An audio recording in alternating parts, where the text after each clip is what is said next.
ਕਿਉਂਕਿ ਇਹ ਸੰਘਰਸ਼ ਇੱਕ ਇਹੋ ਜਿਹਾ ਹੋ ਕੇ ਨਿਬੜਿਆ ਇਤਿਹਾਸ ਦੇ ਵਿੱਚ ਜਾਂ ਸੁਨਹਿਰੀ ਅੱਖਰਾਂ ਦੇ ਵਿੱਚ ਇਹਦਾ ਨਾਮ ਲਿਖਿਆ ਜਾਣਾ ਮਤਲਬ ਹੁਣ ਇਹੋ ਜਿਹਾ ਹੋ ਕੇ ਨਿਬੜਿਆ ਕਿਉਂਕਿ ਇਹਦੇ ਵਿੱਚ ਹਰੇਕ ਵਰਗ ਸਾਡੇ ਮਤਲਬ ਬੱਚੇ ਤੋਂ ਲੈ ਕੇ 8 ਸਾਲ ਦੇ ਬੱਚੇ ਤੋਂ ਲੈ ਕੇ ਜਿਹੜੇ ਸਾਡੇ 90 ਸਾਲ ਤੇ 95 ਸਾਲ ਦੇ ਸਾਡੇ ਬਜ਼ੁਰਗ ਬੈਠੇ ਨੇ ਉਹਦਾ ਯੋਗਦਾਨ ਦੇ। ਜਦੋਂ ਅਸੀਂ ਕਾਨੂੰਨ ਕਹਿੰਦੇ ਸੀ ਵੀ ਜਦੋਂ ਤੱਕ ਕਾਨੂੰਨ ਵਾਪਸ ਨਹੀਂ ਹੁੰਦੇ ਅਸੀਂ ਘਰਾਂ ਨੂੰ ਨਹੀਂ ਮੁੜਨਾ ਤਾਂ ਉਹ ਸਾਡੀ ਕਈ ਵਾਰ ਗੱਲ ਨੂੰ ਹਾਸੋ ਹੀਣਾ ਲੈ ਜਾਂਦੇ ਸੀ ਵੀ ਯਾਰ ਕੀ ਬੇਵਕੂਫ ਗੱਲਾਂ ਕਰਦੇ ਕਾਨੂੰਨ ਵਾਪਸ ਕਿਵੇਂ ਹੋਣਗੇ। ਕੋਈ ਵੀ ਅੱਗੇ ਕੋਈ ਕਾਨੂੰਨ ਬਣਦੇ ਨੇ ਜਾਂ ਆਰਡੀਨੈਂਸ ਪਾਸ ਹੁੰਦੇ ਨੇ ਸਾਨੂੰ ਬਿਲਕੁਲ ਉਸ ਤੋਂ ਵਾਂਝਾ ਰੱਖਿਆ ਜਾਂਦਾ ਸੀ। ਸਰਕਾਰਾਂ ਉੱਥੇ ਬੈਠ ਕੇ ਸੰਸਦ ਦੇ ਵਿੱਚ ਵਿਧਾਨ ਸਭਾ 'ਚ ਬੈਠ ਕੇ ਇੰਪਲੀਮੈਂਟੇਸ਼ਨ ਹੋ ਜਾਂਦੀ ਸੀ ਸਾਡੇ ਤੇ ਸਿਰਫ ਸਾਨੂੰ ਪਤਾ ਲੱਗਾ ਵੀ ਆਹ ਚੀਜ਼ ਲਾਗੂ ਹੋ ਗਈ। ਬਿਲਕੁਲ ਜਿਵੇਂ ਤੁਸੀਂ ਆਪਣੇ ਸਵਾਲ ਦਾ ਆਪ ਹੀ ਜਵਾਬ ਦਿੱਤਾ ਹੈ, ਹਜੇ ਕਿਸਾਨ ਜਥੇਬੰਦੀਆਂ ਵੱਲੋਂ ਕੋਈ ਇੱਦਾਂ ਦਾ ਨੋਟੀਫਿਕੇਸ਼ਨ ਜਾਂ ਹਜੇ ਸੱਦਾ ਨਹੀਂ ਆਇਆ ਵੀ ਅਸੀਂ ਆਪਣੇ ਘਰਾਂ ਨੂੰ ਵਾਪਸ ਜਾਣਾ। ਜਦੋਂ 1 ਸਾਲ ਬੀਤ ਜਾਣ ਤੇ ਮੋਦੀ ਨੂੰ ਅੱਜ ਸੁਰਤ ਆਈ ਹੈ ਇਸ ਚੀਜ਼ ਦੀ ਵੀ ਮੈਂ ਕਾਨੂੰਨ ਵਾਪਸ ਲਵਾਂ ਤੇ ਕਿਸਾਨਾਂ ਨੂੰ ਵਾਪਸ 1 ਸਾਲ ਪਹਿਲਾਂ ਕਰ ਦਿੰਦਾ। 1 ਸਾਲ ਜੇ ਉਹਨੇ ਮਤਲਬ ਦੀਵਾਲੀ ਲੰਘੀ ਵਿੱਚ ਕਿੰਨੇ ਹੋਰ ਤਿਉਹਾਰ ਲੰਘੇ ਸਭ ਕਿਸਾਨਾਂ ਨੇ ਬਾਰਡਰਾਂ ਤੇ ਮਨਾਏ। ਜੇ ਉਹਨੂੰ ਇੰਨੀ ਫਿਕਰ ਸੀ ਤਾਂ ਕਿਸਾਨਾਂ ਨੂੰ ਉਹ ਪਹਿਲਾਂ ਘਰਾਂ ਨੂੰ ਵਾਪਸ ਭੇਜ ਦਿੰਦਾ। ਸਤਿ ਸ਼੍ਰੀ ਅਕਾਲ ਜੀ, ਨਿਰਪੱਖ ਪੋਸਟ ਤੁਸੀਂ ਦੇਖ ਰਹੇ ਹੋ ਤੇ ਮੈਂ ਹਾਂ ਨੀਰਜ। ਕਿਸਾਨ ਲਗਾਤਾਰ ਜਿਹੜੀਆਂ ਦਿੱਲੀ ਦੀਆਂ ਬਰੂਹਾਂ ਤੇ 1 ਸਾਲ ਤੋਂ ਬੈਠੇ ਹੋਏ ਸੀ, ਅੱਜ ਕਿਤੇ ਨਾ ਕਿਤੇ ਜਿਹੜੀ ਉਹਨਾਂ ਦੀ ਮਿਹਨਤ ਆ ਰੰਗ ਲੈ ਕੇ ਆਈ ਆ। ਜਿਹੜੇ ਸਾਡੇ ਦੇਸ਼ ਦੇ ਪ੍ਰਧਾਨ ਮੰਤਰੀ ਨੇ ਨਰਿੰਦਰ ਮੋਦੀ ਜੀ, ਅੱਜ ਉਹਨਾਂ ਨੇ ਐਲਾਨ ਕੀਤਾ ਕਿ ਜਿਹੜੇ ਕਾਲੇ ਕਾਨੂੰਨ ਨੇ ਜਾਂ ਜਿਹੜੇ 3 ਕ੍ਰਿਸ਼ੀ ਕਾਨੂੰਨ ਨੇ ਜਿਨ੍ਹਾਂ ਨੂੰ ਕਿਸਾਨ ਕਾਲੇ ਕਾਨੂੰਨ ਦੱਸਦੇ ਸੀ, ਉਹ ਕਿਤੇ ਨਾ ਕਿਤੇ ਅੱਜ ਵਾਪਸ ਕਰਨ ਦਾ ਜਿਹੜਾ ਐਲਾਨ ਕੀਤਾ ਗਿਆ ਵੀ ਜਿਹੜੀ 29 ਤਰੀਕ ਨੂੰ ਜਿਹੜੀ ਮੀਟਿੰਗ ਹੋਣੀ ਹੈ ਇਹਨਾਂ ਦੀ ਉਹਦੇ ਵਿੱਚ ਕਿਤੇ ਨਾ ਕਿਤੇ ਇਹ ਜਿਹੜੇ ਕਾਨੂੰਨ ਨੇ ਵਾਪਸ ਲਿੱਤੇ ਜਾਣਗੇ ਜੋ ਉਹਨਾਂ ਨੇ ਕਿਸਾਨਾਂ ਨੂੰ ਇਹ ਵਾਅਦਾ ਕੀਤਾ। ਤੇ ਕਿਸਾਨ ਵੀ ਕਿਤੇ ਨਾ ਕਿਤੇ ਇਹ ਖੁਸ਼ ਨਜ਼ਰ ਆ ਰਹੇ ਨੇ, ਕਿਸਾਨਾਂ 'ਚ ਖੁਸ਼ੀ ਦੀ ਲਹਿਰ ਆ। ਪਰ ਕਿਤੇ ਨਾ ਕਿਤੇ ਜਿਹੜਾ ਦੇਖਿਆ ਜਾਵੇ ਤਾਂ ਇਹਦੇ 'ਚ ਦੁੱਖ ਦੀ ਗੱਲ ਇਹ ਆ ਵੀ ਜਿਹੜੇ ਕਿਸਾਨ ਸ਼ਹੀਦ ਹੋਏ ਨੇ, ਕੁਛ ਸਾਡੀਆਂ ਜਿਹੜੀਆਂ ਭੈਣਾਂ ਨੇ ਮਾਵਾਂ ਨੇ ਉਹਨਾਂ ਨੂੰ ਵੀ ਦਿੱਲੀ ਦੀਆਂ ਬਰੂਹਾਂ ਤੇ ਬੈਠਣਾ ਪਿਆ, ਲੰਬਾ ਜਿਹੜਾ ਸੰਘਰਸ਼ ਕਰਨਾ ਪਿਆ। ਕਿਸਾਨ ਅੱਜ ਸਾਡੇ ਨਾਲ ਮੌਜੂਦ ਨੇ, ਗੱਲਬਾਤ ਕਰਦੇ ਹਾਂ ਉਹਨਾਂ ਦਾ ਕੀ ਕਹਿਣਾ। ਵੀਰ ਜੀ ਕੀ ਕਹਿਣਾ ਚਾਹੋਗੇ? ਸੁਖਦੀਪ ਜੀ ਅੰਦੋਲਨ ਨੂੰ ਜਿੱਤਿਆ ਵਾ ਤੇ ਜਿਹੜੀ ਸਰਕਾਰ ਆ ਉਹ ਚਿੱਤ ਹੋਈ ਹੈ, ਇਹਦੇ ਬਾਰੇ ਤੁਸੀਂ ਕੀ ਕਹੋਗੇ? ਪਹਿਲਾਂ ਤਾਂ ਜਿੰਨੀ ਵੀ ਸੰਗਤ ਦੇਖ ਰਹੀ ਆ ਨਿਰਪੱਖ ਪੋਸਟ ਦੀ ਸਾਰੀ ਟੀਮ, ਵਾਹਿਗੁਰੂ ਜੀ ਕਾ ਖਾਲਸਾ ਸ਼੍ਰੀ ਵਾਹਿਗੁਰੂ ਜੀ ਕੀ ਫਤਿਹ। ਤੁਸੀਂ ਕਿਸਾਨੀ ਸੰਘਰਸ਼ ਦੀ ਵੀਰੇ ਗੱਲ ਕੀਤੀ, ਅੱਜ ਸਾਲ ਤੋਂ ਉੱਪਰ ਦਾ ਜਿਹੜਾ ਸਮਾਂ ਹੋ ਗਿਆ। ਮਤਲਬ ਪੂਰੇ ਇਹਨੂੰ ਸੰਘਰਸ਼ ਨੂੰ ਜੇ ਰਿਵਿਊ ਕਰਨਾ ਹੋਵੇ ਜਾਂ ਆਪਾਂ ਗੱਲਬਾਤ ਕਰਨੀ ਹੋਵੇ ਤਾਂ ਇਹਦੇ ਵਿੱਚ ਬੜੇ ਕਿੱਸੇ ਆਏ ਕਿਉਂਕਿ ਹਰੇਕ ਵਰਗ ਨੇ ਇਹਦੇ 'ਚ ਯੋਗਦਾਨ ਦਿੱਤਾ, ਚਾਹੇ ਕਿਸੇ ਵੀ ਕੋਈ ਵਰਗ ਸੀ। ਕਿਉਂਕਿ ਇਹ ਇੱਕ ਸੰਘਰਸ਼ ਨਹੀਂ ਸੀ, ਇਹ ਇੱਕ ਮਤਲਬ ਜਿਵੇਂ ਕਹਿੰਦੀ ਸਾਡੀ ਇਹ ਮਤਲਬ ਅੰਦਰੀ ਜ਼ਮੀਰ ਜਿਹੜੀ ਸੀਗੀ ਉਹਦੀ ਲੜਾਈ ਬਣ ਗਈ ਸੀ। ਮਤਲਬ ਹਰੇਕ ਦਾ ਜਿਹੜਾ ਦਿਲ ਸੀ ਬਲੂੰਦ ਰਿਹਾ ਗਿਆ। ਉਹਦੇ ਕਾਰਨ ਸੀ ਵੀ ਸਾਡੀਆਂ ਕਿਉਂਕਿ ਇਹ ਸੰਘਰਸ਼ ਇੱਕ ਇਹੋ ਜਿਹਾ ਹੋ ਕੇ ਨਿਬੜਿਆ ਇਤਿਹਾਸ ਦੇ ਵਿੱਚ ਜਾਂ ਸੁਨਹਿਰੀ ਅੱਖਰਾਂ ਦੇ ਵਿੱਚ ਇਹਦਾ ਨਾਮ ਲਿਖਿਆ ਜਾਣਾ ਮਤਲਬ ਹੁਣ ਇਹੋ ਜਿਹਾ ਹੋ ਕੇ ਨਿਬੜਿਆ ਕਿਉਂਕਿ ਇਹਦੇ ਵਿੱਚ ਹਰੇਕ ਵਰਗ ਸਾਡੇ ਮਤਲਬ ਬੱਚੇ ਤੋਂ ਲੈ ਕੇ 8 ਸਾਲ ਦੇ ਬੱਚੇ ਤੋਂ ਲੈ ਕੇ ਜਿਹੜੇ ਸਾਡੇ 90 ਸਾਲ ਤੇ 95 ਸਾਲ ਦੇ ਸਾਡੇ ਬਜ਼ੁਰਗ ਬੈਠੇ ਨੇ ਉਹਦਾ ਯੋਗਦਾਨ ਰਿਹਾ। ਤੇ ਅੱਜ ਜਿਹੜਾ ਸੰਘਰਸ਼ ਸਾਡੀ ਜਿੱਤ ਹੋਈ ਆ ਬਹੁਤ ਮਤਲਬ ਇੱਕ ਕਿਸਾਨਾਂ ਦੇ ਵਿੱਚ ਖੁਸ਼ੀ ਦੀ ਲਹਿਰ ਹੈ ਇਹ। ਕਿਉਂਕਿ ਜਦੋਂ ਨਾ ਅਸੀਂ ਕਈ ਵਾਰ ਗੱਲ ਕਰਦੇ ਸੀ, ਤੁਸੀਂ ਮੀਡੀਆ ਰਾਹੀਂ ਵੀ ਜਦੋਂ ਅਸੀਂ ਕਿਤੇ ਡਿਬੇਟਾਂ ਦੇ ਵਿੱਚ ਵੀ ਜਾਂਦੇ ਸੀ ਜਾਂ ਗੱਲਬਾਤ ਵੀ ਕਰਦੀ, ਜਦੋਂ ਅਸੀਂ ਕਾਨੂੰਨ ਕਹਿੰਦੇ ਸੀ ਵੀ ਜਦੋਂ ਤੱਕ ਕਾਨੂੰਨ ਵਾਪਸ ਨਹੀਂ ਹੁੰਦੇ ਅਸੀਂ ਘਰਾਂ ਨੂੰ ਨਹੀਂ ਮੁੜਨਾ ਤਾਂ ਉਹ ਸਾਡੀ ਕਈ ਵਾਰ ਗੱਲ ਨੂੰ ਹਾਸੋ ਹੀਣਾ ਲੈ ਜਾਂਦੇ ਸੀ ਵੀ ਯਾਰ ਕੀ ਬੇਵਕੂਫ ਗੱਲਾਂ ਕਰਦੇ ਕਾਨੂੰਨ ਵਾਪਸ ਕਿਵੇਂ ਹੋਣਗੇ। ਵੀ ਜਦ ਇੱਕ ਪਹਿਲਾਂ ਵੀ ਦੱਸਿਆ ਵੀ ਮੋਦੀ ਹਿਟਲਰ ਛਾਈ ਜਿਹੜੀ ਸਰਕਾਰ ਹੈ ਵੀ ਉਹਨੇ ਕਾਨੂੰਨ ਬਣਾਏ। ਕਾਨੂੰਨ ਬਾਈ ਜੀ ਬਣਾਏ ਇਹ ਲੋਕਾਂ ਲਈ ਸੀਗੇ, ਇਹ ਸਰਕਾਰਾਂ ਬਣਦੀਆਂ ਨੇ ਲੋਕਾਂ ਦੇ ਫਾਇਦੇ ਲਈ ਬਣਦੀਆਂ, ਲੋਕ ਬਣਾਉਂਦੇ ਨੇ, ਸਾਡੀਆਂ ਵੋਟਾਂ ਨਾਲ ਸਰਕਾਰਾਂ ਬਣਦੀਆਂ ਨੇ ਤੇ ਉਹਨਾਂ ਨੂੰ ਮੁੱਖ ਰੱਖ ਕੇ ਉਹਨਾਂ ਨੇ ਸਾਡੇ ਤੇ ਕਾਨੂੰਨ ਥੋਪੇ। ਅਸੀਂ ਉਸ ਦਾ ਵਿਰੋਧ ਕੀਤਾ, ਸਾਲ ਤੋਂ ਉੱਪਰ ਦਾ ਸਮਾਂ ਹੋ ਗਿਆ ਤੇ ਅੱਜ ਜਿਹੜੀ ਇਹ ਲਹਿਰ ਆਈ ਹੈ, ਪਹਿਲਾਂ ਤਾਂ ਗੁਰੂ ਨਾਨਕ ਪਾਤਸ਼ਾਹ ਦਾ ਅੱਜ ਪ੍ਰਕਾਸ਼ ਪੁਰਬ ਹੈ ਤੇ ਉਸ ਨੂੰ ਸਮਰਪਿਤ ਅਸੀਂ ਅੱਜ ਗੁਰਪੁਰਬ ਮਨਾ ਰਹੇ ਹਾਂ ਤੇ ਉਹਦੇ ਨਾਲ ਨਾਲ ਚਲੋ ਜਿਹੜੀ ਇਹ ਸਾਨੂੰ ਇੱਕ ਖੇਤੀ ਕਾਨੂੰਨ ਜਿਹੜੇ ਰੱਦ ਹੋਏ ਨੇ ਉਹਦੀ ਇੱਕ ਖੁਸ਼ੀ ਮਿਲੀ ਆ ਤੇ ਦੋਵੇਂ ਅਸੀਂ ਖੁਸ਼ੀਆਂ ਅੱਜ ਇਸ ਮਤਲਬ ਪਵਿੱਤਰ ਤਿਉਹਾਰ ਹੈ ਜਿਹੜਾ ਸਾਡਾ ਗੁਰੂ ਨਾਨਕ ਪਾਤਸ਼ਾਹ ਉਸ 'ਤੇ ਅਸੀਂ ਉਹਨੂੰ ਮਤਲਬ ਇੱਕ ਸੈਲੀਬ੍ਰੇਟ ਕਰ ਰਹੇ ਹਾਂ ਤੇ ਉਸ ਨੂੰ ਮਤਲਬ ਉਤਸ਼ਾਹ ਨਾਲ ਮਨਾ ਰਹੇ ਹਾਂ ਤੇ ਬਹੁਤ ਖੁਸ਼ੀ ਦੀ ਗੱਲ ਹੈ ਇਹ ਵੀ ਚਲੋ ਦੇਰ ਆਏ ਦੁਰੁਸਤ ਆਏ ਆਪਾਂ ਤਾਂ ਕਹਿ ਸਕਦੇ ਹਾਂ ਹੈ ਨਾ।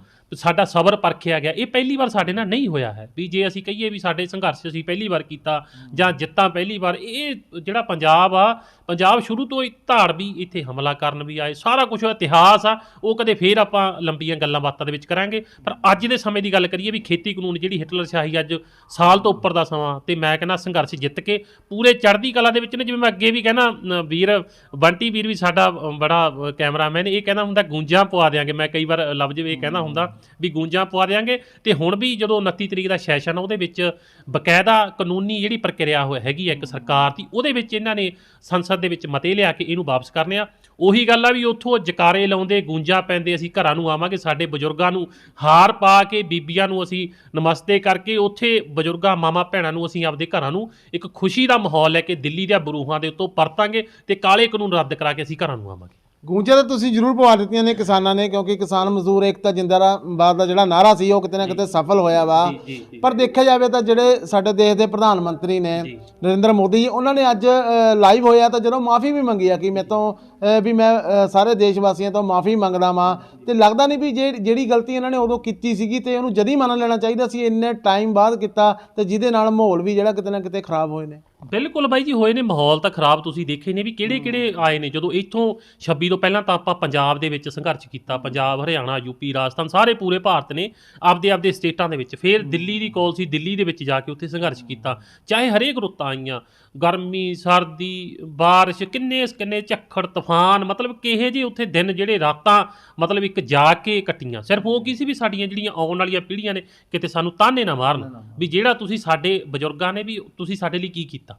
ਮਤਲਬ ਕੋਈ ਇਹ ਜੇ ਅਸੀਂ ਉਹਨਾਂ ਲਈ ਇੱਕ ਕੰਡੇ ਬੀਜ ਕੇ ਜਾਂਦੇ, ਉਹਨਾਂ ਨੂੰ ਕੰਡਿਆਂ ਦੇ ਉੱਤੇ ਸਹਾਰਨਾ ਪੈਂਦਾ, ਤੇ ਅੱਜ ਸਾਨੂੰ ਮਤਲਬ ਆਉਣ ਵਾਲੀਆਂ ਪੀੜ੍ਹੀਆਂ ਸਾਨੂੰ ਯਾਦ ਰੱਖਣਗੀਆਂ।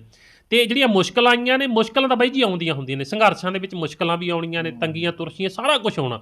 ਤੇ ਉਸ ਦੀ ਜਿੱਤ ਅੱਜ ਉਹਨਾਂ ਮੁਸ਼ਕਲਾਂ ਨੂੰ ਕੱਟ ਕੇ ਅੱਜ ਮੁਸ਼ਕਲਾਂ ਸਾਨੂੰ ਉਹ ਬਿਲਕੁਲ ਨਗੂਣੀਆਂ ਲੱਗਦੀਆਂ ਨੇ, ਕਿਉਂਕਿ ਅਸੀਂ ਜਿੱਤ ਵੱਲ ਵਧੇ ਹਾਂ। ਮੁਸ਼ਕਲਾਂ ਕਿਤੇ ਨਾ ਕਿਤੇ ਪਿੱਛੇ ਰਹਿ ਜਾਂਦੀਆਂ ਨੇ, ਪਰ ਸਾਨੂੰ ਕਿਤੇ ਨਾ ਕਿਤੇ ਦੁੱਖ ਜ਼ਰੂਰ ਰਹੂਗਾ, ਕਿਉਂਕਿ ਸਾਡੀਆਂ 700 ਤੋਂ ਉੱਪਰ ਸ਼ਹਾਦਤਾਂ ਹੋ ਗਈਆਂ। ਮੈਂ ਇਹ ਵੀ ਗੱਲ ਕਹੂੰਗਾ ਵੀ ਜਿਹੜਾ ਯੋਗਦਾਨ ਹੈ, ਚਾਹੇ ਕਿਸੇ ਵੀ ਵਰਗ ਦਾ, ਕਿਸੇ ਵੀ ਕੋਈ ਵੀ ਚੱਲ ਕੇ ਜਦੋਂ ਸੰਘਰਸ਼ ਦੇ ਵਿੱਚ, ਚਾਹੇ ਪੰਜਾਬ 'ਚ ਜਾਂ ਬਾਹਰ, ਇੱਕ ਸੰਘਰਸ਼ ਸਾਡੇ ਉੱਥੇ ਮਤਲਬ ਸੜਕ ਦੇ ਉੱਤੇ ਆ ਕੇ ਬੈਠਿਆ ਵਾ, ਕੋਈ ਵੀ ਵਿਅਕਤੀ ਘਰੋਂ ਉੱਠ ਕੇ ਆਉਣਾ, ਇੱਕ ਸਮਰਥਨ ਕਰਨਾ, ਉਹਦਾ ਬਹੁਤ ਵੱਡਾ ਯੋਗਦਾਨ ਹੈ। ਮਤਲਬ ਮੁਸ਼ਕਲਾਂ ਤਾਂ ਆਈਆਂ ਹੀ ਆਈਆਂ, ਕਿਉਂਕਿ ਕਿਸਾਨਾਂ ਦੀ ਜਿਹੜੀ ਇੱਕ ਆਪਾਂ ਕਹਿ ਸਕਦੇ ਹਾਂ ਵੀ ਕਿਸਾਨਾਂ ਨੇ ਇੱਕ ਸਬਰ ਦਾ ਪਰਖ ਹੈ, ਕਿਉਂਕਿ ਸਾਰਾ ਦੇਸ਼ ਦਾ ਉਹ ਮਤਲਬ ਅੰਨਦਾਤਾ ਆਪਾਂ ਕਿਸਾਨ ਨੂੰ ਕਿਹਾ ਗਿਆ, ਕਿਉਂਕਿ ਅੱਜ ਉਹਨੂੰ ਪਰਖ ਦੀ ਘੜੀ ਸੀ। ਠੀਕ ਆ, ਉਹਦੇ 'ਚ ਵੀ ਉਹ ਐਨ ਨਿਖੜ ਕੇ ਸੋਨੇ ਵਾਂਗੂ, ਹੀਰੇ ਵਾਂਗੂ ਐ ਚਮਕ ਕੇ ਸਾਹਮਣੇ ਆ ਗਿਆ। ਦੇਖਿਆ ਜਾਵੇ ਤਾਂ ਕਦੇ ਅੱਤਵਾਦੀ, ਵੱਖਵਾਦੀ ਇਦਾਂ ਦੇ ਇਲਜ਼ਾਮ ਵੀ ਲਾਏ ਗਏ ਆ, ਜਿਹਦੇ ਨਾਲ ਦੇਖਿਆ ਜਾਵੇ ਤਾਂ ਕਿਸਾਨਾਂ ਨੂੰ ਤੋੜਨ ਦੀ ਜਿਹੜੀ ਆ ਕੋਸ਼ਿਸ਼ ਕੀਤੀ ਗਈ ਸੀ, ਪਰ ਉਹ ਸਫਲ ਨਹੀਂ ਹੋ ਸਕੇ। ਮੈਂ ਉਹੀ ਬਾਈ ਜੀ ਤੁਹਾਨੂੰ ਗੱਲ ਕਹਿਣਾ ਚਾਹੁੰਦਾ ਬਈ, ਇਹੀ ਗੱਲ ਦਾ ਅੱਜ ਸਿੱਟਾ ਨਿਕਲਿਆ, ਕਿਉਂਕਿ ਬਿਲਕੁਲ ਬਹੁਤ ਕੁਝ ਕਿਹਾ ਗਿਆ ਸਾਨੂੰ। ਕਿਉਂਕਿ ਜਦੋਂ ਅਸੀਂ ਕਿਸੇ ਆਪਣੀ ਗੱਲ ਰੱਖਾਂਗੇ ਜਾਂ ਜਿਹਨੂੰ ਸਾਡੀ ਗੱਲ ਫਿੱਟ ਨਹੀਂ ਬਹਿੰਦੀ ਹੈ, ਕਿਉਂਕਿ ਅਸੀਂ ਆਪਣੇ ਲਈ ਗਏ ਸੀ। ਕੋਈ ਦੂਜੀ ਗੱਲ ਹੋ, ਇੱਥੇ ਕੋਈ ਵੀ ਬੰਦਾ ਜੇ ਕਹੀਏ ਵੀ ਅਸੀਂ ਕਿਸੇ ਲਈ ਗਏ ਆ, ਅਸੀਂ ਸੰਘਰਸ਼ ਕੀਤਾ, ਅਸੀਂ ਆਪਣੇ ਲਈ ਕੀਤਾ। ਕੋਈ ਵੀ ਬੰਦਾ ਗਿਆ ਉੱਥੇ ਆਪਣੇ ਲਈ ਗਿਆ, ਮਤਲਬ ਉਹ ਸਾਨੂੰ ਪਤਾ ਸੀ ਵੀ ਆਉਣ ਵਾਲੀਆਂ ਪੀੜ੍ਹੀਆਂ ਨੇ ਸਾਨੂੰ ਕਿਹੇ ਜਿਹੇ ਲਫ਼ਜ਼ ਯੂਜ਼ ਕਰਕੇ ਸਾਨੂੰ ਮਤਲਬ ਇੱਕ ਫਿੱਟ ਲਾਹਣਤਾਂ ਪਾਉਣੀਆਂ ਸੀਗੀਆਂ, ਮਤਲਬ ਵੀ ਇਹ ਕਾਨੂੰਨ ਦੇ ਤੌਰ ਤੇ। ਵੀ ਅੱਜ ਜਿਹੜੀ ਖੁਸ਼ੀ ਦੀ ਲਹਿਰ ਹੈ, ਬਾਕੀ ਚਲੋ ਠੀਕ ਹੈ, ਅਸੀਂ ਧੰਨਵਾਦ ਕਰਦੇ ਹਾਂ ਮੋਦੀ ਸਾਹਿਬ ਦਾ। ਅੱਜ ਮੋਦੀ ਸਾਹਿਬ ਕਹਿਣ ਨੂੰ ਜੀ ਕਰਦਾ ਹੈ, ਅੱਗੇ ਤਾਂ ਜਿਵੇਂ ਕਹਿੰਦੀ ਵੀ ਸਾਹਿਬ ਦੇ ਲਫ਼ਜ਼ ਤੇ ਵੀ ਆਪਾਂ ਅੱਜ ਮੋਦੀ ਸਾਹਿਬ ਦਾ ਅਸੀਂ ਧੰਨਵਾਦ ਕਰਦੇ ਹਾਂ ਵੀ ਇਹ ਖੇਤੀ ਕਾਨੂੰਨ ਵਾਪਸ ਲਏ ਨੇ। ਕਿਉਂਕਿ ਮੰਨ ਲਓ ਸਰਕਾਰਾਂ ਅਸੀਂ ਚੁਣਦੇ ਹਾਂ, ਸਰਕਾਰਾਂ ਸਾਨੂੰ ਤੰਗ ਕਰਨ ਆ, ਕਿਉਂਕਿ ਠੀਕ ਆ ਪੋਲੀਟੀਕਲ ਏਜੰਡੇ ਹੋਣਗੇ ਜਾਂ ਹੋਰ ਹੁੰਦੇ, ਮਤਲਬ ਅੱਜ ਸਰਕਾਰਾਂ ਨੇ ਚਲੋ ਇਹ ਸਾਬਤ ਕਰਤਾ ਵੀ ਠੀਕ ਹੈ, ਜੇ ਕਾਨੂੰਨ ਕਹਿ ਰਹੇ ਨੇ ਖੇਤੀ ਮਾਹਰਵੀਆਂ ਨੇ, ਸਾਡੀਆਂ 32 ਜਥੇਬੰਦੀਆਂ। ਦੂਜੀ ਗੱਲ ਮੈਂ ਇੱਥੇ ਸਾਡੀਆਂ ਜਥੇਬੰਦੀਆਂ ਦਾ ਵੀ ਧੰਨਵਾਦ ਕਰਦਾ, ਵੀ ਉਹਨਾਂ ਦਾ ਬੜਾ ਧੰਨਵਾਦ ਹੈ, ਕਿਉਂਕਿ ਇੱਕ ਪੰਜਾਬ ਦੇ ਵਿੱਚੋਂ ਹੁਣ ਤਾਂ ਚਲੋ ਭਾਰਤ ਦੀਆਂ 200 ਤੋਂ ਪਲੱਸ ਜਥੇਬੰਦੀਆਂ ਸੀ, ਉਹਨਾਂ ਨੇ ਇੱਕ ਪਲੇਟਫਾਰਮ 'ਤੇ ਇਕੱਠੇ ਹੋ ਕੇ ਮਤਲਬ ਇੱਕ ਸਾਰੇ ਪੰਜਾਬ ਨੂੰ ਤੋਰਨਾ, ਹਰਿਆਣੇ ਨੂੰ ਤੋਰਨਾ, ਇੱਕ ਕਿਸੇ ਦੇ ਮਗਰ ਲੱਗਣਾ। ਕੋਈ ਆਪਣੇ ਟੱਬਰ ਦੇ 5 ਮੈਂਬਰ ਨੇ, ਕੋਈ 5 ਦੀ ਸਹਿਮਤੀ ਨਹੀਂ ਬਣਦੀ ਹੈ ਇਸ ਵਿਸ਼ੇ ਤੇ, ਚਲੋ ਸਹਿਮਤੀ ਬਣੀ, ਕਾਨੂੰਨ ਵਾਪਸ ਹੋਏ ਤੇ ਮੁਸ਼ਕਲਾਂ ਚਲੋ ਆਈਆਂ, ਜਿਵੇਂ ਤੁਸੀਂ ਕਿਹਾ ਮੁਸ਼ਕਲਾਂ ਵੀ ਆਈਆਂ, ਪਰ ਅੱਜ ਜਿੱਤ ਵੱਲ ਵਧੇ ਆ, ਬਹੁਤ ਖੁਸ਼ੀ ਦੀ ਗੱਲ ਆ। ਤੇ ਹੁਣ ਉਹੀ ਗੱਲ ਆ ਵੀ 29 ਤਰੀਕ ਨੂੰ ਜਦੋਂ ਇਹ ਸੰਸਦ ਉੱਥੇ ਹੈ, ਦਿੱਲੀ ਵੀ ਜਾਵਾਂਗੇ, ਉੱਥੇ ਜਾ ਕੇ ਜਿਹੜਾ ਵੀ ਹੈ ਸਾਰੇ ਜਿਹੜਾ ਚਲੋ ਅਸੀਂ ਆਪਦਾ ਡਿਸਕਸ਼ਨ ਵੀ ਹੋਊਗੀ ਇਸ ਤੇ, ਸਾਡੇ ਜਿਹੜੇ ਬੈਠੇ ਨੇ ਮਾਹਰ ਉੱਥੇ, ਤੇ ਉਹਨਾਂ ਨੇ ਇੱਕ ਆਪਣਾ ਮਤਾ ਵੀ ਜੋ ਹੈ ਸੰਯੁਕਤ ਮੋਰਚੇ ਦੀ ਕੀ ਕਾਲ ਆਉਂਦੀ ਹੈ, ਕੀ ਆਉਂਦੇ ਹਲੇ ਬਿਆਨ ਉਹਨਾਂ ਦੇ ਬਾਕੀ ਨੇ, ਕੀ ਕਾਲ ਦਿੰਦੇ ਨੇ, ਪਰ ਜੋ ਸਵੇਰੇ ਅੱਜ ਖੁਸ਼ੀ ਦੀ ਲਹਿਰ ਇੱਕ ਆਈ ਆ ਤੇ ਬਹੁਤ ਧੰਨਵਾਦ ਕਰਦੇ ਹਾਂ ਜੀ। ਵੀਰ ਜੀ ਵੀ ਨਾਲ ਨੇ, ਵੀਰ ਜੀ ਕੀ ਕਹੋਗੇ? 650-700 ਦੇ ਕਰੀਬ ਸ਼ਹਾਦਤਾਂ ਹੋਈਆਂ ਨੇ, ਉਹਨੂੰ ਕਿਸ ਤਰ੍ਹਾਂ ਦੇਖਦੇ ਹੋ? ਕਿ ਉਹਨਾਂ ਦੀ ਜਿਹੜੀ ਭਰਪਾਈ ਆ ਉਹ ਕਿੱਦਾਂ ਹੋਗੀ, ਕਿ ਉਹਨਾਂ ਦੇ ਪਰਿਵਾਰ ਨੇ ਉਹ ਕਿਸ ਤਰ੍ਹਾਂ ਗੁਜ਼ਾਰਾ ਕਰਦੇ ਹੋਣਗੇ? ਕਿਉਂਕਿ ਜੇ ਇੱਕ ਘਰ ਦਾ ਜੀ ਚਲੇ ਜਾਂਦਾ ਤਾਂ ਪਿੱਛੋਂ ਪਰਿਵਾਰ ਦਾ ਗੁਜ਼ਾਰਾ ਮੁਸ਼ਕਿਲ ਹੁੰਦਾ। ਕੀ ਲੱਗਦਾ ਕਿ ਸਰਕਾਰਾਂ ਉਹਨਾਂ ਦਾ ਵੀ ਹੱਥ ਫੜਨਗੀਆਂ? ਬਿਲਕੁਲ, ਮੈਨੂੰ ਜਿੱਥੇ ਤੱਕ ਆਸ ਹੈ ਵੀ ਸਰਕਾਰਾਂ ਹੱਥ ਫੜ ਸਕਦੀਆਂ ਨੇ, ਆਸ ਹੈ। ਮੈਂ ਇਸ ਚੀਜ਼ ਦੀ ਗਰੰਟੀ ਜਾਂ ਸ਼ੋਰਟੀ ਨਹੀਂ ਹੋ ਸਕਦੀ, ਕਿਉਂਕਿ ਜੇ ਸਰਕਾਰਾਂ ਨੇ ਹੱਥ ਫੜਨਾ ਹੁੰਦਾ, ਮੌਜੂਦਾ ਸਰਕਾਰਾਂ ਨੇ ਹੱਥ ਫੜਨਾ ਹੁੰਦਾ, ਤਾਂ ਪਹਿਲੀ ਗੱਲ ਤਾਂ ਸ਼ਹਾਦਤਾਂ ਨਹੀਂ ਹੋਣੀਆਂ ਸੀ, ਅੰਦੋਲਨ ਇੰਨਾ ਲੰਮਾ ਸਮਾਂ ਨਹੀਂ ਜਾਣਾ ਸੀ। ਦੂਸਰੀ ਗੱਲ, ਜੇ ਸ਼ਹਾਦਤਾਂ ਹੋ ਵੀ ਗਈਆਂ ਤੇ ਅੱਜ ਤੱਕ ਉਹਨਾਂ ਦੇ ਪਰਿਵਾਰਾਂ ਨੂੰ ਕਿਸੇ ਨੂੰ ਪੈਨਸ਼ਨ, ਕਿਸੇ ਦੇ ਬੱਚੇ ਦੀ ਪੜ੍ਹਾਈ ਫ੍ਰੀ, ਕਿਸੇ ਨੂੰ ਮੈਡੀਕਲ ਸੁਵਿਧਾ ਜਾਂ ਉਹਨਾਂ ਦੇ ਪਰਿਵਾਰਾਂ ਦੀ ਸਾਰ ਸਰਕਾਰਾਂ ਵੱਲੋਂ ਲਈ ਜਾਣੀ ਸੀ, ਪਰ ਅੱਜ ਤੱਕ ਕਦੇ ਨਹੀਂ ਹੋਇਆ। ਦੂਸਰੀ ਗੱਲ ਇਹ ਆ ਵੀ ਮੈਂ ਜਥੇਬੰਦੀਆਂ ਨੂੰ, ਸਮਾਜ ਸੇਵੀਆਂ ਨੂੰ, ਸਾਰੇ ਵੀਰਾਂ ਨੂੰ, ਜਿੰਨੇ ਵੀ ਸਮਾਜ ਸੇਵੀ ਵੀਰ ਨੇ ਜਥੇਬੰਦੀਆਂ ਨਾਲ ਜੁੜੇ ਹੋਏ ਨੇ ਜਾਂ ਲੋਕਲ ਬਾਡੀ ਸੈਲਸ ਨੇ ਜਿਹੜੇ, ਜਾਂ ਜਿਹਨੇ ਪਿੰਡਾਂ ਦੀਆਂ ਸ਼ਹਾਦਤਾਂ ਹੋਈਆਂ ਉੱਥੇ ਦੀਆਂ ਗ੍ਰਾਮ ਪੰਚਾਇਤਾਂ ਨੂੰ ਬੇਨਤੀ ਕਰ ਸਕਦਾ ਵੀ ਉਹ ਪਰਿਵਾਰਾਂ ਦੇ ਜਿਹੜੇ ਸ਼ਹੀਦ ਹੋਏ ਨੇ ਉਹਨਾਂ ਦਾ ਜਿਹੜਾ ਬਾਇਓਡਾਟਾ ਉਹ ਹੈ, ਸਾਰਿਆਂ ਦਾ ਹੈਗਾ ਵੀ ਹੈ, ਕੁਛ ਜਿਨ੍ਹਾਂ ਦਾ ਨਹੀਂ ਵੀ ਹੈਗਾ ਤਾਂ ਉਹਨਾਂ ਦਾ ਜਨਤਕ ਕਰ ਦੇਣ। ਤੇ NRI ਵੀਰ ਬੈਠੇ ਨੇ, ਅਸੀਂ ਬੈਠੇ ਹਾਂ, ਹੋਰ ਜਿੰਨੇ ਵੀ ਸਮਾਜ ਸੇਵੀ ਬੈਠੇ ਨੇ, ਉਹਨਾਂ ਦੇ ਪਰਿਵਾਰਾਂ ਨੂੰ ਅਸੀਂ ਆਪਣੇ ਵੱਲੋਂ ਕੋਈ ਨਾ ਕੋਈ ਸਹੂਲਤ ਦੇਣ ਦੀ ਕੋਸ਼ਿਸ਼ ਕਰਨ ਲੱਗਿਆ ਸੀਗਾ ਜੀ। ਮੰਨ ਲਓ ਸਰਕਾਰਾਂ ਬਾਂਹ ਨਹੀਂ ਫੜਦੀਆਂ, ਕਿਉਂਕਿ ਗਏ ਤਾਂ ਉਹ ਕਿਸਾਨੀ ਅੰਦੋਲਨ ਦੇ ਵਿੱਚ ਹੀ ਆ, ਸਾਥ ਦਿੱਤਾ ਉਹਨਾਂ ਨੇ ਵੀ, ਸ਼ਹਾਦਤਾਂ ਪਾਈਆਂ ਨੇ। ਜੇ ਕੀ ਲੱਗਦਾ ਨਹੀਂ ਕਿ ਵੀ ਜੇ ਸਰਕਾਰਾਂ ਨਹੀਂ ਹੱਥ ਫੜਨਗੀਆਂ, ਜਿਹੜੇ ਕਿਸਾਨ ਨੇ ਜਾਂ ਜਥੇਬੰਦੀਆਂ ਨੇ ਤੁਹਾਡੇ ਜਿਹੜੇ ਨੁਮਾਇੰਦਗੀ ਕਰਦੇ ਆ, ਕਿ ਉਹ ਉਹਨਾਂ ਦੀ ਮਦਦ ਕਰਨਗੇ ਕੁਛ ਨਾ ਕੁਛ? ਦੇਖੋ, ਮਦਦ ਕਰ ਵੀ ਸਕਦੇ ਆ, ਕਰਨੀ ਵੀ ਚਾਹੀਦੀ ਹੈ, ਕਿਉਂਕਿ ਉਹਨਾਂ ਕੋਲੇ ਫੰਡ ਵੀ ਅਵੇਲੇਬਲ ਹੈ। NRI ਭੈਣ ਭਰਾਵਾਂ ਨੇ ਕਰੋੜਾਂ ਰੁਪਏ ਦਾ ਫੰਡ ਆ ਜਿਹੜਾ ਉਹ ਜਥੇਬੰਦੀਆਂ ਨੂੰ ਭੇਜਿਆ, ਜਿਨ੍ਹਾਂ ਦਾ ਹਿਸਾਬ ਕਿਤਾਬ ਹੋਣਾ ਬਾਅਦ ਚੋਂ ਅੰਦੋਲਨ ਦੇ ਖਤਮ ਹੋਏ ਤੇ ਹੋਊਗਾ ਵੀ।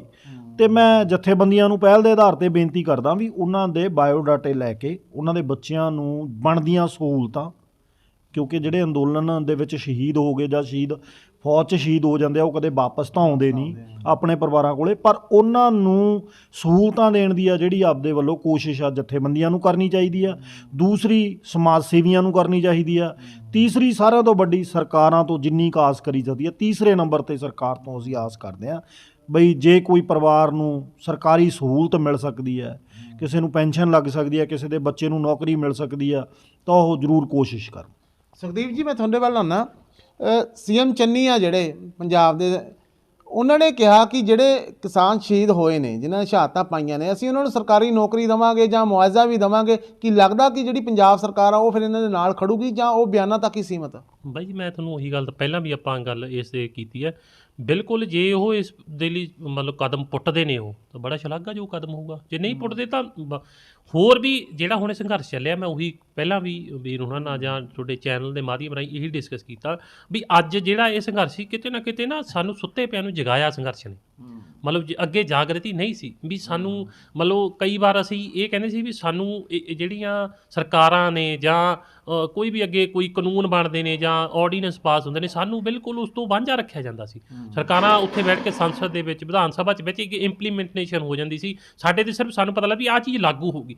ਪਰ ਹੁਣ ਕੀ ਹੈ, ਇਹ ਸੰਘਰਸ਼ ਨੇ ਸਾਨੂੰ ਅਵੇਅਰ ਕੀਤਾ, ਹਰੇਕ ਚੀਜ਼ ਲਈ ਅਵੇਅਰ ਕੀਤਾ ਵੀ ਸਾਨੂੰ ਕੋਈ ਵੀ ਜਿਵੇਂ ਕਹਦੀ ਗੱਲ ਵੀ ਦਿੱਲੀ ਤੋਂ ਬਿਆਨ, ਆਪਣੇ ਹੱਕਾਂ ਲਈ ਲੜਨਾ ਪਊਗਾ, ਦਿੱਲੀ ਤੋਂ ਬਿਆਨ ਆ ਜਾਂਦੇ ਸੀ ਜਾਂ ਕਿਤੋਂ ਬਿਆਨ, ਵੀ ਸਾਨੂੰ ਇੱਕ ਹੱਕਾਂ ਲਈ ਸਾਨੂੰ ਨਗੂਣੇ ਕਰਤਾ ਸੀ ਵੀ ਸਾਨੂੰ ਆਪਣੀ ਜਿਹੜੀ ਹੋਂਦ ਸੀ ਜਾਂ ਆਪਣੇ ਹੱਕ ਹਕੂਕ ਸੀ ਉਹ ਤੋਂ ਭੁਲਾ ਦਿੱਤਾ ਸੀ।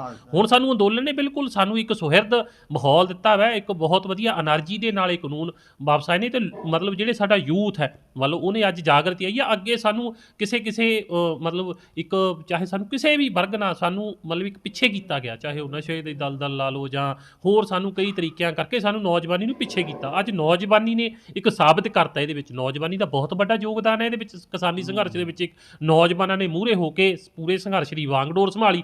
ਅੱਜ ਜਿਹੜੀ ਜਿੱਤ ਵੱਲ ਵਧੀਆਂ ਜਥੇਬੰਦੀਆਂ ਸਾਡੀਆਂ ਬਿਲਕੁਲ ਮੂਹਰੇ ਨੇ, ਪਰ ਜਿਹੜਾ ਨੌਜਵਾਨ ਵਰਗ ਆ ਉਦੋਂ ਪਿੱਛੇ ਰਹਿ ਕੇ ਇਹ ਸੰਘਰਸ਼ ਜਿੱਤਿਆ ਵਾ। ਤੇ ਅੱਜ ਵੀ ਹੁਣ ਆਉਣ ਵਾਲੇ ਸਮੇਂ ਦੇ ਵਿੱਚ ਵੀ ਜਦੋਂ ਦੇਖਾਂਗੇ ਨੌਜਵਾਨੀ ਆਪਣੇ ਹੱਕਾਂ ਲਈ, ਆਪਣੇ ਜਿਹੜੇ ਕੋਈ ਵੀ ਸੰਘਰਸ਼ ਹੈ ਜਾਂ ਕੋਈ ਵੀ ਸਾਡੇ ਸਰਕਾਰਾਂ ਕੋਈ ਫੈਸਲੇ ਕਰਦੀਆਂ ਨੇ, ਉਹਦਾ ਹਾਂ ਪੱਖੀ ਜਾਂ ਨਾ ਪੱਖੀ ਉਹਦਾ ਬਿਲਕੁਲ ਜਵਾਬ ਦੇਣ ਲਈ ਸੁਹਿਰਦ ਨੇ, ਬੜੇ ਚਿੰਤਤ ਨੇ ਤੇ ਸੁਚੇਤ ਵੀ ਨੇ। ਬਾਈ ਵੀਰ ਜੀ, ਕੀ ਲੱਗਦਾ ਕਿ ਹੁਣ PM ਮੋਦੀ ਆ ਜਿਹੜੇ, ਉਹਨਾਂ ਨੇ ਤਾਂ ਕਹਿ ਦਿੱਤਾ ਕਿ ਅਸੀਂ ਕਾਨੂੰਨ ਵਾਪਸ ਲੈ ਲਾਂਗੇ। ਕੀ ਲੱਗਦਾ ਉਹਨਾਂ ਨੇ ਇਹ ਵੀ ਕਿਹਾ ਵੀ ਅੱਜ ਗੁਰਪੁਰਬ ਦਾ ਦਿਨ ਆ ਤੇ ਉਹਦੇ ਕਰਕੇ ਜਿਹੜੇ ਕਿਸਾਨ ਆਪਣੇ ਘਰਾਂ ਨੂੰ ਵਾਪਸ ਪਰਤ ਜਾਣ? ਕੀ ਲੱਗਦਾ ਕਿ ਕਿਸਾਨ ਹੁਣ ਘਰਾਂ ਨੂੰ ਆ ਜਾਣਗੇ ਜਾਂ ਜਦੋਂ ਤੱਕ ਇਹ ਲਿਖਤ ਦੇ ਵਿੱਚ ਜਿਹੜੇ ਨਾਲ ਦੇਖਿਆ ਜਾਵੇ ਤਾਂ ਬਿਜਲੀ ਦਾ ਜਿਹੜਾ ਮੁੱਦਾ ਸੀਗਾ ਤੇ ਪਰਾਲੀ ਦੇ ਜਿਹੜੇ ਮੁੱਦੇ ਨੂੰ ਲੈ ਕੇ, ਕੀ ਉਹ ਸਾਰੇ ਮਨਾ ਕੇ ਜਾਂ MSP ਜਿਹੜੀ ਆ ਉਹਦੀ ਗਰੰਟੀ ਲੈ ਕੇ ਘਰਾਂ ਨੂੰ ਆਉਣਗੇ ਕਿ ਜਾਂ ਉਸ ਤੋਂ ਪਹਿਲਾਂ ਫਿਰ ਆ ਜਾਣਗੇ ਵਾਪਸ ਘਰਾਂ ਨੂੰ? ਬਿਲਕੁਲ, ਜਿਵੇਂ ਤੁਸੀਂ ਆਪਣੇ ਸਵਾਲ ਦਾ ਆਪ ਹੀ ਜਵਾਬ ਦਿੱਤਾ ਹੈ, ਹਜੇ ਕਿਸਾਨ ਜਥੇਬੰਦੀਆਂ ਵੱਲੋਂ ਕੋਈ ਇੱਦਾਂ ਦਾ ਨੋਟੀਫਿਕੇਸ਼ਨ ਜਾਂ ਹਜੇ ਸੱਦਾ ਨਹੀਂ ਆਇਆ ਵੀ ਅਸੀਂ ਆਪਣੇ ਘਰਾਂ ਨੂੰ ਵਾਪਸ ਜਾਣਾ ਬਣਦਾ ਵੀ ਨਹੀਂ ਹਜੇ, ਕਿਉਂਕਿ ਹਜੇ ਤਾਂ ਸਿਰਫ ਇੱਕ ਵਰਬਲੀ ਉਹਨਾਂ ਨੇ ਕਹਿਤਾ ਵੀ ਅਸੀਂ ਕਾਨੂੰਨ ਵਾਪਸ ਲਵਾਂਗੇ, ਕਿਸਾਨ ਆਪਦੇ ਘਰਾਂ ਨੂੰ ਚਲੇ ਜਾਣ। ਕਿਉਂਕਿ ਜਦੋਂ 1 ਸਾਲ ਬੀਤ ਜਾਣ ਤੇ ਮੋਦੀ ਨੂੰ ਅੱਜ ਸੁਰਤ ਆਈ ਹੈ ਇਸ ਚੀਜ਼ ਦੀ ਵੀ ਮੈਂ ਕਾਨੂੰਨ ਵਾਪਸ ਲਵਾਂ ਤੇ ਕਿਸਾਨਾਂ ਨੂੰ ਵਾਪਸ, 1 ਸਾਲ ਪਹਿਲਾਂ ਕਰ ਦਿੰਦਾ 1 ਸਾਲ ਜੇ ਉਹਨੇ ਮਤਲਬ ਦੀਵਾਲੀ ਲੰਘੀ ਵਿੱਚ ਕਿੰਨੇ ਹੋਰ ਤਿਉਹਾਰ ਲੰਘੇ, ਸਭ ਕਿਸਾਨਾਂ ਨੇ ਬਾਰਡਰਾਂ ਤੇ ਮਨਾਏ। ਜੇ ਉਹਨੂੰ ਇੰਨੀ ਫਿਕਰ ਸੀ ਤਾਂ ਕਿਸਾਨਾਂ ਨੂੰ ਉਹ ਪਹਿਲਾਂ ਘਰਾਂ ਨੂੰ ਵਾਪਸ ਭੇਜ ਦਿੰਦਾ, ਪਰ ਹਜੇ 10 ਦਿਨ ਹੋਰ ਇੰਤਜ਼ਾਰ ਕਰਨਾ ਪਊ। ਜਦੋਂ ਹੀ ਪਹਿਲਾ ਅਜਲਾਸ ਆ ਜਿਹੜਾ ਉਹ ਸ਼ੁਰੂ ਹੁੰਦਾ, ਉਹਦੇ 'ਚ ਪ੍ਰੋਪਰ ਤਰੀਕੇ ਨਾਲ ਉਹਨਾਂ ਨੂੰ ਨੋਟੀਫਾਈ ਕੀਤਾ ਜਾਂਦਾ, ਉਹਦੇ 'ਤੇ ਸਾਰੀ ਬਹਿਸ ਹੁੰਦੀ ਆ, ਕਿੱਥੇ ਜਾ ਕੇ ਕਿਹੜੀ ਕੋਈ ਹਜੇ ਕਮੀ ਰਹਿੰਦੀ ਆ ਜਾਂ ਉਹਨੂੰ ਪੂਰੇ ਕਰਨ 'ਚ ਮੋਦੀ ਪੂਰੀ ਤਰ੍ਹਾਂ ਸੁਹਿਰਦਤਾ ਨਾਲ ਉਹਨੂੰ ਕਰ ਰਿਹਾ। ਕਿਸਾਨ ਜਥੇਬੰਦੀਆਂ ਦੇ ਕਹਿਣ 'ਤੇ ਜੋ ਅਸੀਂ ਚਾਹੁੰਦੇ ਹਾਂ, MSP ਚਾਹੁੰਦੇ ਹਾਂ, ਪਰਾਲੀ ਦਾ ਕਾਨੂੰਨ ਵਾਪਸ ਚਾਹੁੰਦੇ ਹਾਂ, ਵਿੱਚ ਬਿਜਲੀ ਦਾ ਬਿੱਲ ਵੀ ਇੱਕ ਉਹ ਜਿਹੜਾ ਸਾਨੂੰ ਵਾਪਸ ਕਰਾਉਣ ਲਈ ਹਜੇ ਹੈ ਸਮਾਂ, ਅਤੇ ਖਰੀਦ ਦੀ ਸਰਕਾਰੀ ਖਰੀਦ ਦੀ, ਜਿਵੇਂ ਹੁਣ ਤੁਸੀਂ ਲੇਟੈਸਟ ਹੀ ਦੇਖ ਲਓ DAP ਦੀ ਕਿੰਨੀ ਕਮੀ ਰਹੀ ਆ। ਕਿਸਾਨ ਵਿਚਾਰੇ ਕਦੇ ਆਪ ਟਰੇਨਾਂ ਘੇਰਦੇ ਨੇ। ਮਤਲਬ ਇਹ ਸਾਰੀਆਂ ਗੱਲਾਂ ਹੁਣ ਕਿਸਾਨਾਂ ਨੂੰ ਇੱਕੋ ਵਾਰ 'ਚ ਮਨਾ ਕੇ, ਲਿਖਾ ਕੇ, ਲਿਖਤੀ ਕਰਾ ਕੇ 10 ਦੇ 15 ਦਿਨ ਲੱਗ ਜਾਣਗੇ। ਬਿਲਕੁਲ ਹੀ ਉਸ ਨੂੰ ਪੜ੍ਹ ਕੇ, ਲਿਖਾ ਕੇ, ਇੰਪਲੀਮੈਂਟ ਕਰਾ ਕੇ ਫਿਰ ਉੱਥੋਂ ਵਾਪਸ ਆਉਂ। ਸੋ ਗੁਰਪੁਰਬ ਦਾ ਦਿਨ ਅੱਜ ਬਾਬਾ ਜੀ ਦਾ ਦਿਨ ਵਾ, ਲਾਂਘਾ ਵੀ ਖੁੱਲਿਆ ਕਰਤਾਰਪੁਰ ਸਾਹਿਬ ਦਾ। ਉੱਪਰੋਂ ਕਾਲੇ ਕਾਨੂੰਨ ਜਿਹੜੇ ਕਿਸਾਨ ਕਹਿ ਰਹੇ ਸੀ ਉਹ ਵੀ ਵਾਪਸ ਹੋਏ ਨੇ, ਤੇ ਉੱਪਰੋਂ ਗੁਰਪੁਰਬ ਦਾ ਅੱਜ ਦਿਨ ਆ। ਪੰਜਾਬ ਦੇ ਲੋਕਾਂ ਨੂੰ, ਸਾਡੇ ਦੇਸ਼ ਵਾਸੀਆਂ ਨੂੰ ਕੀ ਕਹਿਣਾ ਚਾਹੋ? ਸਾਰੇ ਹੀ ਜਿਹੜੇ ਸਾਡੇ ਪੰਜਾਬ ਵਾਸੀ ਨੇ ਜਾਂ ਭਾਰਤ ਵਾਸੀ ਜਾਂ ਸਾਡੇ ਦੇਸ਼ ਵਿਦੇਸ਼ ਦੇ ਵਿੱਚ, ਉਹਨਾਂ ਨੂੰ ਸਾਰਿਆਂ ਨੂੰ ਇਹੀ ਹੈ ਵੀ ਕਿਉਂਕਿ ਉਹਨਾਂ ਦਾ NRI ਵੀਰਾਂ ਦਾ, ਕਿਉਂਕਿ ਪਹਿਲਾਂ ਜਿਹੜਾ ਸ਼ੁਰੂ ਤੋਂ ਹੀ NRI ਵੀਰਾਂ ਦਾ ਬਹੁਤ ਵੱਡਾ ਯੋਗਦਾਨ ਰਿਹਾ। NRI ਵੀਰ ਕਿਉਂਕਿ ਸਾਡੇ ਹੀ ਭੈਣ ਭਰਾ ਬੈਠੇ ਨੇ ਉੱਥੇ, ਬਹੁਤ ਚਿੰਤਾ ਦਾ ਵਿਸ਼ਾ ਸੀ। ਉਹ ਪਲ ਪਲ ਦੀ ਜਿਹੜੀ ਖਬਰ ਸੀ ਉਹ ਇੱਥੇ ਸਾਂਝੀ ਕਰਦੇ ਸੀ, ਸੁਣਦੇ ਸੀ। ਅੱਜ ਜਿਹੜੀ ਇਹ ਖੁਸ਼ੀ ਦੀ ਲਹਿਰ ਹੈ ਉਹ ਵੀ ਸਾਂਝੀ ਕਰ ਰਹੇ ਨੇ। ਦੂਜਾ ਅਸੀਂ ਗੁਰਪੁਰਬ ਮਨਾ ਰਹੇ ਹਾਂ, ਮਤਲਬ ਇੱਕ ਪੂਰੀ ਜਿਹੜੀ ਗੁਰੂ ਨਾਨਕ ਸਾਹਿਬ ਨੇ ਮਾਨਵਤਾ ਦੇ ਭਲੇ ਦੀ ਗੱਲ ਕੀਤੀ ਸੀ, ਉਹ ਅੱਜ ਦੋਨੇ ਹੀ ਕਨਸੈਪਟ ਜਿਹੜੇ ਸੀ ਗੁਰੂ ਨਾਨਕ ਸਾਹਿਬ ਪਾਤਸ਼ਾਹੀ ਦਾ ਪੁਰਬ ਤੇ ਇੱਕ ਖੇਤੀ ਕਾਲੇ ਕਾਨੂੰਨ ਜਿਹੜੇ ਰੱਦ ਹੋਏ ਨੇ, ਅੱਜ ਬਹੁਤ ਅਸੀਂ ਅੱਜ ਸੁਭਾਗਾ ਦਿਨ ਸਮਝਦੇ ਹਾਂ। ਸਾਰੇ ਜਿਹੜੇ ਸਾਡੇ ਦੇਸ਼ ਵਿਦੇਸ਼, ਪੰਜਾਬ ਜਾਂ ਭਾਰਤ ਵਾਸੀ ਨੇ, ਸਾਰੇ ਹੀ ਅਸੀਂ ਅੱਜ ਇਸ ਦਿਨ ਨੂੰ ਬੜੀ ਸੁਹਿਰਤਾ ਨਾਲ ਮਨਾਵਾਂਗੇ। ਤੇ ਜਿੰਨੇ ਵੀ ਵੀਰ ਸਾਨੂੰ ਸੁਣ ਰਹੇ ਨੇ, ਇਹੀ ਬੇਨਤੀ ਕਰਾਂਗੇ ਵੀ ਸਾਰੇ ਹੀ ਵੀਰਾਂ ਦਾ ਜਿਹੜਾ ਸੰਘਰਸ਼ ਦੇ ਵਿੱਚ ਯੋਗਦਾਨ ਰਿਹਾ, ਸਾਰੇ ਹੀ ਵੀਰਾਂ ਦਾ ਬਹੁਤ ਬਹੁਤ ਧੰਨਵਾਦ ਹੈ। ਕਿਉਂਕਿ ਇਹ ਇੱਕ ਸਾਡੀ ਕਿਸੇ ਇੱਕ ਵਿਸ਼ੇ ਦੀ ਲੜਾਈ ਨਹੀਂ ਸੀ, ਸਾਰਿਆਂ ਦੀ ਲੜਾਈ ਸੀ। ਇਕਜੁੱਟ ਹੋ ਕੇ, ਇਕਮੁੱਠ ਹੋ ਕੇ ਸਾਰਿਆਂ ਨੇ ਲੜੀ ਹੈ। ਸਾਰੇ ਹੀ ਵੀਰਾਂ ਦਾ ਬਹੁਤ ਬਹੁਤ ਧੰਨਵਾਦ ਜੀ। ਧੰਨਵਾਦ। ਸੋ ਇਹ ਸਨ ਕਿਸਾਨ ਵੀਰ ਜਿਨ੍ਹਾਂ ਨੇ ਦੱਸਿਆ ਕਿ ਜਿਹੜੇ ਇਹ ਕਾਨੂੰਨ ਨੇ ਹਜੇ ਵਾਪਸ ਦੀ ਹਜੇ ਗੱਲ ਕੀਤੀ ਗਈ ਆ, ਪਰ ਹਜੇ ਇੰਪਲੀਮੈਂਟ ਨਹੀਂ ਹੋਇਆ ਹੈਗਾ। ਜਦੋਂ ਤੱਕ ਇਹਨਾਂ ਦੇ ਕਿਸਾਨ ਜਥੇਬੰਦੀਆਂ ਦਾ ਕੋਈ ਅੱਗੋਂ ਕੋਈ ਕੋਲ ਨਹੀਂ ਆਉਂਦੀ, ਜਾਂ ਅੱਗੋਂ ਜਿਹੜੇ ਆ ਇਹ ਲਿਖਤ ਦੇ ਵਿੱਚ ਜਿਹੜੇ ਕਾਨੂੰਨ ਨੇ ਵਾਪਸ ਨਹੀਂ ਹੁੰਦੇ, ਤਾਂ ਉਦੋਂ ਤੱਕ ਜਿਹੜੇ ਕਿਸਾਨ ਨੇ ਦਿੱਲੀ ਦੀਆਂ ਬਰੂਹਾਂ 'ਤੇ ਬੈਠੇ ਰਹਿਣਗੇ। ਤੇ ਜਿਹੜਾ ਅੱਜ ਦਿਨ ਗੁਰਪੁਰਬ ਦਾ ਦਿਨ ਆ, ਤੇ ਬੜਾ ਖੁਸ਼ੀ ਦਾ ਦਿਨ ਆ ਕਿ ਅੱਜ ਜਿਹੜੇ ਕਾਨੂੰਨਾਂ ਦੇ ਬਾਰੇ ਵੀ ਵਾਪਸੀ ਦੀ ਗੱਲ ਹੋਈ ਆ, ਤੇ ਖੁਸ਼ੀ ਦੀ ਲਹਿਰ ਜ਼ਰੂਰ ਆ। ਪਰ ਕਿਤੇ ਨਾ ਕਿਤੇ ਦੇਖਦੇ ਪਏ ਨੇ ਵੀ ਜਦੋਂ ਤੱਕ ਇਹ ਇੰਪਲੀਮੈਂਟ ਨਹੀਂ ਹੁੰਦੇ, ਉਦੋਂ ਤੱਕ ਇਹ ਘਰਾਂ ਨੂੰ ਨਹੀਂ ਵਰਤਣਗੇ, ਤੇ ਇਸੇ ਤਰ੍ਹਾਂ ਜਿਹੜੇ ਸੰਘਰਸ਼ ਦੇ ਨਾਲ ਡਟੇ ਰਹਿਣਗੇ। ਕੈਮਰਾਮੈਨ ਬਲਵੀਰ ਬੰਟੀ ਨਾਲ ਨੀਰਜ ਕੁਮਾਰੀ ਪਵਨ ਨੇ ਇੱਕ ਪੋਸਟ ਲੁਧਿਆਣਾ। ਪੰਜਾਬ ਅਤੇ ਪੰਜਾਬੀਅਤ ਨਾਲ ਜੁੜਿਆ ਹਰ ਮੁੱਦਾ, ਹਰ ਖਬਰ ਨਿਰਪੱਖ ਤਰੀਕੇ ਨਾਲ ਤੁਹਾਡੇ ਤੱਕ ਪਹੁੰਚਣ ਦੀ ਕੋਸ਼ਿਸ਼ ਵਿੱਚ ਤੁਸੀਂ ਵੀ ਦੇਵੋ ਸਾਡਾ ਸਾਥ। ਤਾਂ ਹੁਣੇ ਲਾਈਕ ਕਰੋ ਸਾਡਾ ਫੇਸਬੁੱਕ ਪੇਜ, ਸਬਸਕ੍ਰਾਈਬ ਕਰੋ YouTube ਤੇ ਅਤੇ ਫੋਲੋ ਕਰੋ ਇੰਸਟਾ ਅਤੇ ਟਵਿੱਟਰ ਤੇ ਨਿਰਪੱਖ ਪੋਸਟ, ਖਬਰ ਦੀ ਨਿਰਪੱਖ ਆਵਾਜ਼। ਵਿਜ਼ਿਟ ਕਰੋ www.nirpakhpost.com।